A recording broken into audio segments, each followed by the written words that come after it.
Here now with Arlan Suderman as well as Seth Meyer. Arlan, when you look at the cattle markets right now, really watching closely these COVID-19 cases and how it's impacting really slaughter rates, whether it be labor shortages from personnel, labor shortages from employees. There's a lot to focus on right now. It pressured prices recently. Is it still having an impact on cattle prices today? Yeah, it just adds to the packer constraints that we have in the limited number of cattle that we can move through and we can harvest in each day. We're running about 114,000 head per day. We need to be closer to 121, 122,000.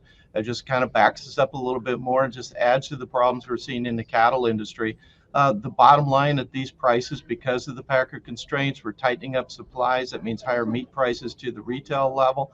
But the feeder is not getting it, and those losses are passing back, and so we're seeing high cow slaughter rates for much of this year. We're going to end up, as demand continues to grow in this country, with needing to import more and more meat because we're putting the cowman out of business, basically, with our packer constraints. There's a lot of reasons for that. I'm not pointing fingers specifically in this discussion on what that is, but the bottom line is it is resulting in a smaller cow herd. Yeah, and we can debate that reason all day. But Seth, when you look at just the reality of it, do you think we will end up having to import more meat? I think that when we look at available supplies and the number of like I said, we're in a cattle contraction phase.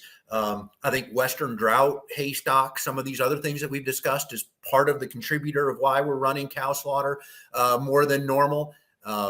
Demand has been phenomenal so far. We start to see some early indications of that tapering off a little bit.